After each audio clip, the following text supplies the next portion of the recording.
नमस्कार सगळ्यांना. पहिले मराठीमध्ये करू आपण, नंतर हिंदीमध्ये करू. तर 6 जूनला आपण सगळ्यांनी पाहिलं, दिल्लीच्या जंतर मंतरवर हजारो लोक आले होते काँग्रेस जनता पार्टीच्या शांतीपूर्ण आंदोलनासाठी. याच्यावर एक गोष्ट सिद्ध झालेली आहे आता की या देशाचा जो तरुण आहे, जो युथ आहे, तो आता घाबरणार नाहीये, तो आता मागे सरकणार नाहीये. नीटच्या परीक्षेत आतापर्यंत 6-7 विद्यार्थ्यांनी आत्महत्या केलेली आहे. सीबीएसईचे जे 17 लाख स्टुडंट्स आहेत त्यांचं फ्युचर अफेक्ट झालेले आहे. एसएससी जीडीचे अजून 16 लाख स्टुडंट्स आहेत, त्यांचं फ्युचर अफेक्ट झालेलं आहे. असं एकंदरीत पाहिलं तर आपण एसएससी जीडी, नीट, सीबीएसई आणि सीयूईटी हे स्टुडंट जर बघायला गेलं तर 1 करोडपेक्षा जास्त स्टुडंट्सचे फ्युचर अफेक्ट झालेलं आहे. तरीही याची जिम्मेदारी घ्यायला कोणी तयार नाहीये. त्यासाठी आम्ही 6 जूनला जंतर मंतरवर आंदोलन केलं होतं आणि आम्ही डिमांड केली आहे की धर्मेंद्र प्रधान यांनी तुरंत रेजिग्नेशन दिलं पाहिजे. कारण की जिम्मेदारी घ्यावं लागलं. देशातले 5-6 स्टुडंट जे उद्या जाऊन डॉक्टर बनले असते, ज्यांनी दुसऱ्यांचे प्राण वाचवले असते, आज त्यांनाच त्यांचा जीव द्यावा लागलाय. कशामुळे? सिस्टमच्या फेलियरमुळे. तर याची जिम्मेदारी कोणीतरी घेतली पाहिजे आणि त्यासाठी आम्ही सांगितलेलं की धर्मेंद्र प्रधान यांनी शनिवारपर्यंत राजीनामा दिला पाहिजे. राजीनामा जर नाही झाला तर आम्ही देशव्यापी आंदोलन सुरू करणार आहे आणि त्याची सुरुवात उद्या पुण्यापासून सुरू होणार आहे. पुण्यात उद्या 4 वाजता आम्ही आमचा शांतीपूर्ण प्रोटेस्ट करणार आहे आणि त्यानंतर आम्ही लखनौ, अमृतसर, जयपूर, बँगलोर इथेही आम्ही प्रोटेस्ट करणार आहे. तर आमची परत एकदा विनंती आहे की तुम्ही काही करून जिम्मेदारी घ्या, नैतिक जिम्मेदारी घ्या. तुमच्यामुळे स्टुडंट आत्महत्या करतायत, लाखो करोडो स्टुडंटचं भविष्य बर्बाद होतंय तुमच्यामुळं. सगळं वाटूळ होऊ लागलं स्टुडंटचं. याची कोणीतरी जिम्मेदारी घ्यायला पाहिजे. देशात आज अकाउंटेबिलिटी राहिली कुठे? स्टुडंट्स ओरडू लागले, थकून चालले, पेपर लीक होऊ लागले, सर्व्हर डाऊन होऊ लागले. कोण जिम्मेदारी घेणार याची आणि कधीपर्यंत असं चालणार आहे? ते आमची परत एकदा मागणी आहे की धर्मेंद्र प्रधान यांनी त्वरित राजीनामा दिला पाहिजे आणि जर ते राजीनामा नाही देणार तर देशव्यापी आंदोलन होईल. आणि त्यानंतर 20 तारखेला देशव्यापी सगळ्याच जागी मी स्वतः जाऊन प्रोटेस्ट करेल आणि तिथे जाऊन लोकांना आवाहन करेल की सगळ्यांनी दिल्लीला या. जर धर्मेंद्र प्रधान यांचा राजीनामा नाही झाला तर 20 तारखेला दिल्ली येथे सगळ्या देशातला तरुण येईल आणि धर्मेंद्र प्रधानचा राजीनामा घेतल्याशिवाय वापस जाणार नाही. धन्यवाद. एकदा मी हिंदीत करून देऊ आता बाई.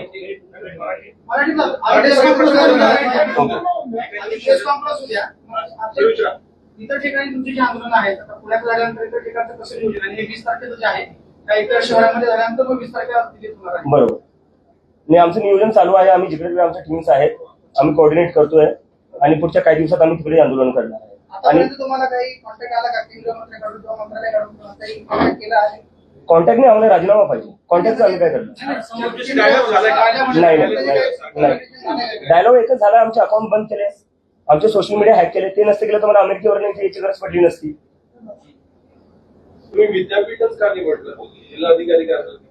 विद्यापीठात काय प्रॉब्लेम सर? नाही, प्रॉब्लेम काय? एज्युकेशनची जे आंदोलन होतात त्या संबंधित स्टुडंट होत असतात. सर मला काय वाटतं ना, कुठं आंदोलन कुठं करतोय हा प्रश्न आहे का सर? 6 स्टुडंट्सनी आत्महत्या केलेली, ते सोडून आपण कुठं प्रोटेस्ट करतोय, प्रोटेस्टची जागा कोणती, त्यावर आपण डिस्कशन करतोय. काय अर्थ आहे या सगळ्या गोष्टींना सर? प्लीज म्हणजे मुद्दे आपला जो मुद्दा आहे त्याची सेन्सिटिव्हिटी समजून घ्या सर. मी समजतोय. असा आहे साधारणतः जेव्हा आंदोलन होतं तेव्हा त्या कलेक्टरला निवेदन दिलं जातं वगैरे अशा गोष्टी होत असतात म्हणून आम्ही हा प्रश्न विचारतोय. तुमच्या आंदोलनाच्या स्थळावर आम्हाला काही ऍक्शन करायचं कारण नाही. बरोबर आहे तुमचं, पण माझं याची परमिशन भेटलेली आहे, तिथे काही प्रॉब्लेम नाही आहे. प्रोटेस्ट कुठेही हो. 6 विद्यार्थ्यांनी आत्महत्या केलेली आहे. लाखो करोडो स्टुडंटचं आयुष्य जे आहे ते त्याच्यावर मोठा क्वेश्चन मार्क आहे. मला वाटतं आपण त्याच्यावर थोडं फोकस करूया. नरेंद्र मोदी हे धर्मेंद्र प्रधानांचा राजीनामा घेतील असं तुम्हाला वाटतंय का? कारण तुमच्या पहिल्या दिवशी जे आंदोलन होतं त्याचा चांगला प्रतिसाद मिळाला, पुढे प्रतिसाद मिळेल काय? मला असं वाटतं जर ते रशिया युक्रेनचं वॉर थांबवू शकतात तर राजीनामा तर घेऊ शकतात. आम्ही 20 तारखेला आता दिल्लीत जाणार आहे. आज त्याच्या आधी आम्ही देशभर आंदोलन करणार आहे. आम्ही आता परत सांगतोय 20 तारखेला दिल्लीत होणार आहे. आधी त्याच्या आधी आम्ही देशभर आंदोलन करणार आहे. नेमका काय फरक पडला, काय बदल झाला, लोकांचा तुम्हाला पाठिंबा वाढला? पहिल्या आंदोलनानंतर काय झालं? काँग्रेस जनता पार्टीमध्ये कसं बदल घडले, काय झाले? पहिल्या आंदोलनात तिथे जाऊन मला कळलं की देशभरातून तिथे लोक आलेली होती म्हणजे सिक्कीमवरनं लोक आली होती, जम्मू काश्मीरवरनं लोक आली होती, केरळवरनं लोक आली होती, तमिळनाडूवरनं आली होती, काही लोक ओडिसावरनं आली होती, बंगालवरनं आली होती. आणि त्याच्यानंतर त्यांचं असं झालं की आता हे देशभर वाढलं पाहिजे. म्हणजे मला तिथं भरपूर जे सगळे तरुण जे आलेले होते देशभरातून, त्यांनी मला सांगितलं की तुम्ही देशभर करा. आणि त्याच्यामुळे आम्ही आता वेगळ्या वेगळ्या राज्यात करणार आहे. आंदोलन दाबण्याचा प्रयत्न होतोय, काही धमकीचा फोन किंवा घरच्यांना असं काही असं काही होतं? म्हणजे हे तर चालूच आहे, माझ्या घरच्यांना धमक्या भेटताच आहेत, ते चालूच आहे. आणि मला आता सोशल मीडियावर आता म्हणजे इथे येण्याआधी मला म्हणलं तू ये प्रेस कॉन्फरन्सला, आम्ही कॉक्रोच मारण्यासाठी हिट घेऊन ठेवलेला आहे. तर अशा प्रकारच्या धमक्या चालू आहेत. कुठेतरी सरकार सिरियसली घेत नाहीये युथच्या प्रश्न. आता म्हणजे मला कळत नाही की अजून सरकारला कशाची वाट बघते. स्टुडंट्स आत्महत्या करताय, 1 करोडपेक्षा जास्त स्टुडंट्सचं फ्युचर अफेक्टेड झालेलं आहे. अजून म्हणजे काय करावं लागणार आहे सिरियस व्हायला तुम्हाला? म्हणजे सिरियस कुठं ना कुठं व्हावंच लागणार आहे. घेत नाही, दॅट इज अब्सोल्युटली राईट. म्हणजे तुम्हाला बाकी कुठल्या पार्टीचा सपोर्ट आहे किंवा पाठिंबा दिले का बाकी कुठल्या पार्टीने? नाही, मी एक गोष्ट क्लिअर करू शकतो की कॉक्रोच जनता पार्टी सोबत कोणीही असोसिएटेड नसणारी कुठलीही पॉलिटिकल पार्टी आम्ही कोणाला इन्व्हॉल्व्ह होऊ नाही देणार आहे. बट कुठल्याही पार्टीला जर स्टुडंट्सच्या मुद्द्यावर आम्हाला समर्थन द्यायचं आहे, युवकांच्या बेरोजगारीच्या मुद्द्यावर आम्हाला समर्थन द्यायचं आहे, ते आम्हाला समर्थन देऊ शकतात. कारण की जर तुम्हाला युवकांच्या मुद्द्यांवर राजकारण करायचं आहे, आमच्या मागण्यांना तुम्हाला समर्थन करायचं आहे, यू आर वेलकम. अमेरिकेतून हाकलून दिलं म्हणून तुम्ही हे सगळं करताय आणि पार पाडताय. अमेरिकेतून मला हकलून दिलं असतं तर माझ्या हातात हातकडे असल्या तर बाबासाहेबांचं पुस्तक नाही. कॉक्रोच जनता पार्टी जेव्हा सोशल मीडियावर सुरू झाली तेव्हा देशभरात अनेकांनी कोण प्रदेश अध्यक्ष कोण शहराध्यक्ष अशा घोषणा केल्या. खरंच अशी काही नेमणूक केली का? नाही, अशी काही नेमणूक नाही झाली, पण हे लोकांची एक्साइटमेंट आहे, त्यांचं ते एनर्जी आहे, पॅशन आहे, ते स्वतःहून काही ना काही करू बघायला बघतायत. So I really respect that passion. पण आम्ही लवकरच आमच्या फॉर्मल बॉडीज पण अनाऊन्स करू. तुम्ही आता विद्यार्थ्यांचे प्रश्न लढताय, या प्रश्नात तुम्हाला यश मिळाल्यानंतर ना पुढचे काही मुद्दे असणार आहेत का? सर आधी हा प्रश्न सुटला तर आपण पुढच्या पुण्यामध्ये प्रश्नावर जे आंदोलन करत असताना म्हणजे धर्मेंद्र प्रधानांचा राजीनामा घेणं की नीट पेपर फुटीची जी यंत्रणा सगळी कोल्याप झालेली आहे त्याच्यामध्ये कायमस्वरूपी बदल घडवून आणलं. सरकारनं परत परीक्षा घेतली आणि परीक्षा घेताना सांगितलं की आम्ही सीसीटीव्ही बसवू, सगळ्या केंद्रांवरती हवाई गस्त जी आहे ती घडवू. नक्की बदल कशामध्ये होईल असं तुला वाटतं की धर्मेंद्र प्रधानांचा राजीनामा घेऊन हा प्रश्न सुटणार आहे? मला असं म्हणायचं बघा, आपण म्हणजे सगळे असं विचार करतोय की एका राजीनाम्याने सिस्टम बदलणार नाही. ठीक आहे, मलाही मान्य आहे. पण मला असं वाटतं जर राजीनामा तुम्ही घेत नाहीये याचा अर्थ तुम्ही तुमची चूक मानत नाहीये. जोपर्यंत तुम्ही चूक मानणार नाही तोपर्यंत गोष्टी तुम्ही ठीक कसं करणार? काही खराब झाले ते आपल्याला आधी ऍडमिट तर करावं लागेल ना, एक्सेप्ट तर करावं लागेल काही खराब होत आहे. जर आपण एक्सेप्टच करायला तयार नाही की सिस्टम खराब आहे, जर आपण रिस्पॉन्सिबिलिटीज घ्यायला तयार नाही की सिस्टम खराब आहे, तर सिस्टम मग ठीक कसं करणार? राजीनामा is the first step towards that. तुमच्या आंदोलनावर असा आरोप होतोय की नॉन ऑर्गॅनिक आहे आणि त्याची तुलना कुठेतरी अण्णा हजारेच्या आंदोलनाशी होते, तर त्यावर तुमची काय प्रतिक्रिया आहे? दिल्लीत मी अमेरिकेवरनं आलो, मी तसं स्टेजवर गेलो. म्हणजे तिथं स्टेज नव्हतं खरं सांगायला गेलं तर. सगळे लोक स्वतःहून आले होते, काय पैसे देऊन आणलेले होते, तुम्ही पाहिलं असेल. मी कुठून काय करणार आहे? मी तर स्वतः एक स्टुडंट होतो अमेरिकेत. तर हे सगळे जे आहे ना म्हणजे डिस्ट्रॅक्ट करायच्या गोष्टी चालू आहे. मला वाटतं जे लोक असे आरोप लावतायत त्यापेक्षा जर तुम्ही खरंच जर स्टुडंट्सचे प्रॉब्लेम सॉल्व्ह केले असते, नीट पेपर फुटी जी झाली त्याच्यावर थोडं लक्ष दिलं असतं, सीबीएसई मध्ये जे झालं त्याच्यावर लक्ष दिलं असतं, तर आम्हाला हे सगळं करायची गरजच पडली नसती. दिल्लीमध्ये आंदोलन करताना तुम्हाला देशातल्या अनेकांनी पाठिंबा दिला, ते तुमच्यासोबत आलेले होते. पुण्यामध्ये आंदोलन करताना असे पुण्यातले कोणते घटक आहेत, कोण व्यक्ती आहेत की तुमच्या आंदोलनाला सपोर्ट देण्यासाठी आलेले आहेत? आता आंदोलनाचं आयोजन करताना तुम्ही कोणासोबत कोऑर्डिनेट करतात, कोणाशी चर्चा करतात? ती मंडळी कोण आहे की तुमच्या पुण्यामध्ये कंपनी उभी राहिली? नाही, पुण्याचे जेवढे काही स्टुडंट्स युनियन्स आहेत ते सगळे एमपीएससीचे असो, पुणे युनिव्हर्सिटीचे असो, ते सगळे आमच्या सपोर्टमध्ये आहे. बाकी आम्ही एक लवकरच प्रेस रिलीज मध्ये बाकी सगळं इन्फॉर्मेशन टाकून देऊ. सोशल मीडियाचे फॉलोअर्स आणि आंदोलन सहभागी होणारे फॉलोअर्स याच्यात काय खूप फरक जाणवते, कशामुळे जाणवतो? सर नाही, पहिले जेव्हा हे सुरू झालं होतं 15 मेला सुरू झालं होतं कॉक्रोच जनता पार्टी, तेव्हा भरपूर लोक बोलत होते की हे सोशल मीडिया पुरतं राहणारे, जमिनीवर कोणी येणार नाही. आपण 6 जूनला पाहिलं जमिनीवर काय झालं, पूर्ण जंतर मंतर भरलेलं होतं. तर याच्यात कोणी मिसअंडरस्टँडिंग मध्ये राहू नये की हे आंदोलन जमिनीवर चालणार नाही. मला वाटते 6 तारखेला तरुणांनी दाखवून दिलं. आणि आता सगळ्यांच्या माध्यमातून तुमच्या सगळ्यांच्या माध्यमातून मला सगळे जेवढे पेरेंट्स आहे, आई वडील आहेत, त्यांना अपील करायची आहे. मला माहिती तुम्हाला भीती वाटत असेल जेव्हा तुम्ही तुमचे लेकरं राजकारणावर काय बोलत असेल किंवा सरकारला जॉब विचारत असेल. माझ्या आईला भीती वाटते. माझी आई तर म्हणजे मी युएसला जेव्हा 2 वर्ष आधी गेलो होतो थोडी रडली नव्हती जेवढी मी वापस येताना रडली. आणि ती मला म्हणतो तू वापस येऊ नको, हे तुला अटक करतील किंवा दुसरं काही करेल, तुझ्यावर हल्ला होईल. पण मी तिला म्हणलं यावं लागेल, कोणाला ना कोणाला तरी बोलावं लागेल. तर माझे जेवढे आई वडील हे बघतात त्यांना सांगतोय, तुमच्या लेकरांना बोलण्यापासून थांबू नका. जोपर्यंत मी एकटा बोलत राहील तोपर्यंत असू त्याला एकट्याला आवाज दाबायचा प्रयत्न करतील. पण जेव्हा लाखो करोडो स्टुडंट सोबत बोलतील ना, तेव्हा यांची हिंमत होणार नाही कोणाचा आवाज दाबायला. आणि जेलमध्ये जर कोणाला टाकायचं तर मी जेलमध्ये जायला तयार आहे. तुमच्या लेकरांना जेलमध्ये जाऊन नाही देणार, मी त्याची जबाबदारी घेईल. पण तुमच्या लेकरांना तुम्ही बोलण्यापासून थांबू नका. अभिजित आता अमेरिकेतून आलेला आहे, परत जाणार आहे का आता भारतात? नाही, आता इथंच सर, आता बॅक फॉर गुड. उद्या किती सपोर्ट एक्सपेक्टेड आहे, किती लोकांचं? उद्या हजारोमध्ये परत होईल. मला तर वाटतं जंतर मंतर पेक्षा मोठा होऊ शकतो. तुमच्या आंदोलनावर टीका होती, आंदोलनावर टेररिस्टची मदत घेतली जाते इथपर्यंत. कशाची आतंकवाद्यांची मदत घेतली जाते. आज पत्र देखील संभाजीनगरमध्ये पोलीस, मुंबईतल्या एका माणसांनी पत्र देखील लिहिलं पोलिसांना. तर दिल्ली पोलिसने एका आतंकवाद्याला परमिशन दिली असं म्हणायचं तुम्हाला? पुणे पोलिसने एका आतंकवाद्याला परमिशन दिली असं म्हणायचंय? असं म्हणायचं नाही. एक minute sir, I am answering sir, please.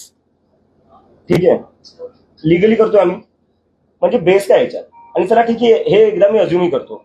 चला, म्हणजे मी एक पाहिलं, वेदांत जो होता 17 वर्षाचा स्टुडंट, ठीक आहे, त्या 17 वर्षाच्या स्टुडंटला पाकिस्तानी बोलण्यात आलं जेव्हा त्यांनी सीबीएसई मध्ये काय घोळ चालला तो एक्सपोज केला.